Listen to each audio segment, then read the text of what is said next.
ఎన్టీఆర్ జిల్లా జగ్గయ్యపేటలోని పెనుగంచిప్రోలు పట్టణంలోని శ్రీ స్వామి పుల్లయ్య జిల్లా పరిషత్ బాలికల పాఠశాలలో వంటకాలను రుచికరంగా పరిశుభ్రంగా తయారు చేయడంపై ప్రత్యేక శిక్షణ శిబిరం సోమవారం నిర్వహించారు. Vijayavahini charitable foundation program association K Sirisha ఈ కార్యక్రమాన్ని నిర్వహించారు. ప్రభుత్వ పాఠశాలల్లో వంట చేసే మహిళలకు పోషక ఆహారం, శుభ్రత, సరైన మెనూ తయారీపై ప్రాక్టికల్ శిక్షణ ఇచ్చారు. మహిళలు స్వయంగా వంటకాలు చేసి చూపించగా ఉత్తమ వంటకాలకు బహుమతులు అందజేశారు. నేను 2016 నుంచి నేను ఈ సంస్థలో వర్క్ చేయడం జరుగుతుంది. దానిలో భాగంగా న్యూట్రిషన్ ప్రాజెక్ట్లో S2 పోషన్ అనే ప్రాజెక్ట్లో నేను మైలవరం మండలంలో వర్క్ చేస్తున్నాను.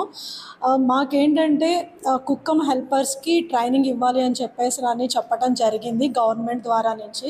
దానిలో భాగంగా ఈరోజు పెనుగంచిప్రోలు మండలము ట్రైనింగ్ ఇవ్వటం జరిగింది. దానిలో భాగంగా ఏంటంటే పౌష్టికాహారం ఎన్ని రకాలు, ఎటువంటి ఆహారం తీసుకోవాలి, పుట్టిన పిల్లల దగ్గర నుంచి ఎదిగే వరకు గర్భిణీ మహిళలే కానీ, బాలింతలే కానీ, ఇంకా స్కూల్ పిల్లలకే కానీ, బాలులకే కానీ ఎటువంటి ఆహారం పెట్టాలి ఏంటి అని పెనుగంచిప్రోలు మండలం పెనుగంచిప్రోలు గ్రామంలో శిరీష మేడం గారు మధ్యాహ్న భోజనం గురించి మాకేమేమి చెప్పారు. వివరంగా పిల్లలకి ఎలా వండి పెట్టాలి, వాళ్ళకి ఏమి ఇస్తే ఆహారం బాగుంటుంది, మంచిగా వాళ్ళకి కూరగాయలు కడిగి శుభ్రంగా, చిన్నపిల్లల దగ్గర నుంచి పెద్దవాళ్ళ వరకు ఏం తీసుకుంటే ఎలా ఉంటారు, రక్తం పెరగాలన్నా తగ్గితే ఎలా ఉంటారు, ఆరోగ్యంగా ఉండాలి అంటే ఏం తినాలి, ఎలా చేయాలి, కోడిగుడ్డు ఎన్ని నిమిషాలు ఉడకబెడితే ఎలా ఉంటుంది, ఆకుకూరలు కట్ చేయకముందు కడిగితే బాగుంటాయా, కట్ చేస్తే కడిగితే బాగుంటాయా, దానిలో ఉన్న విటమిన్లు పోకుండా ఉండాలని ప్రతి విషయాన్ని